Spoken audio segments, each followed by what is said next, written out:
শীতকালে পাটিসাপটা পিঠে খেতে কিন্তু সবারই বেশ লাগে। আর পাটিসাপটা পিঠে যদি এরকম নরম তুলতুলে হয় তাহলে কার না ভালো লাগে। চলুন তাহলে পাটিসাপটা পিঠে রেসিপিটা দেখে নেওয়া যাক। আমি প্রিয়াঙ্কা, আপনারা দেখছেন প্রিয়াঙ্কার রান্নাঘর। পাটিসাপটা পিঠে বানানোর জন্য প্রথমে একটা ব্যাটার রেডি করতে হবে।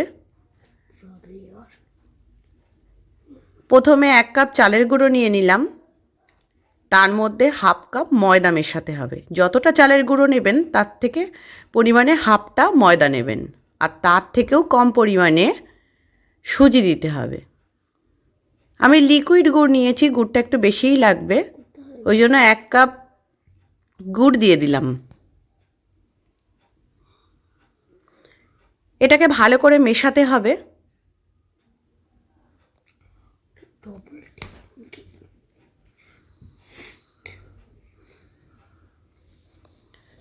এবার অল্প করে করে দুধ দিতে হবে আর ব্যাটারটা রেডি করতে হবে। দুধটা একবারে দেবেন না, তাহলে বুঝতে পারবেন না দুধের পরিমাণটা।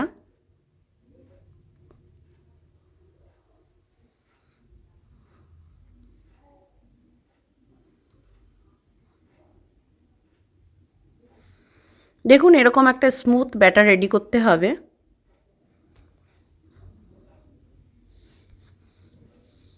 এবারে এটাকে 2 ঘন্টার জন্য চাপা দিয়ে রেখে দেবেন।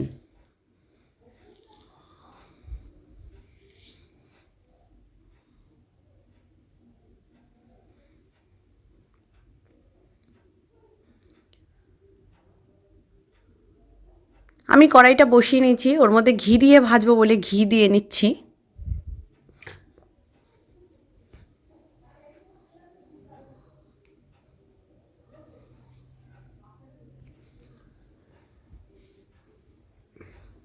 এটাকে কড়ার 4 সাইডে ছড়িয়ে দিতে হবে।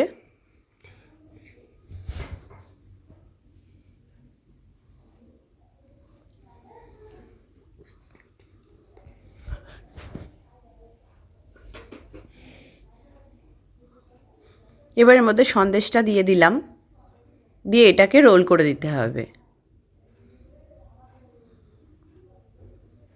দেখুন কড়াই থেকে কিন্তু একদম ছেড়ে দিচ্ছে।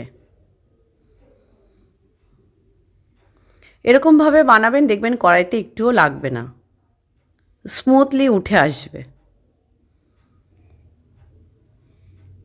এখানে আমি আরেকটা রেডি করে নেব।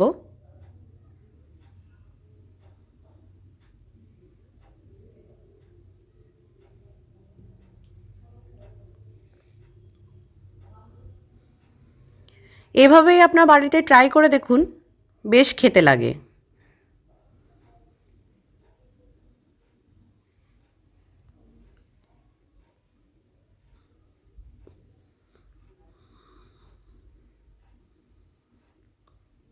আমি যেভাবে বানালাম সেভাবে বানিয়ে দেখবেন, কড়াইতে একটুও লাগবে না, নরমই হবে পিঠেটা খেতে।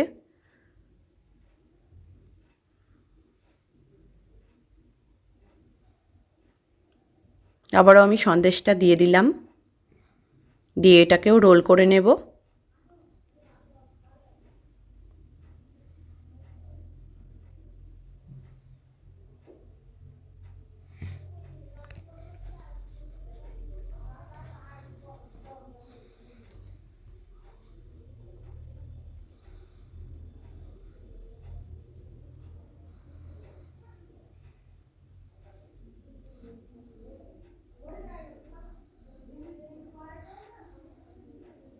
দেখুন কি সুন্দর উঠে আসছে কড়াই থেকে,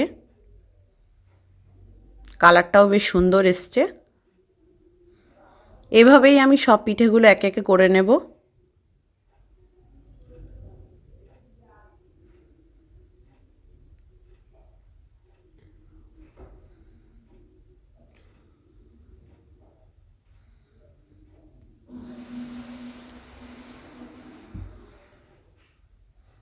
এরকম আরও নতুন নতুন খাবার দেখার জন্য আমার চ্যানেলটাকে সাবস্ক্রাইব করবেন, লাইক করবেন, শেয়ার করবেন।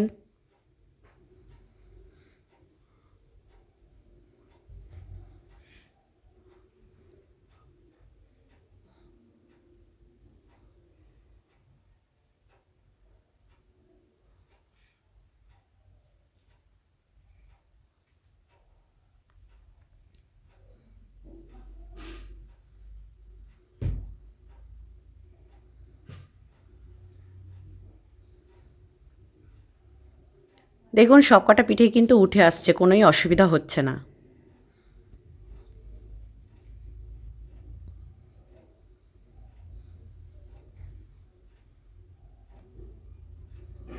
এভাবেই আমি সবগুলো তৈরি করে নেব।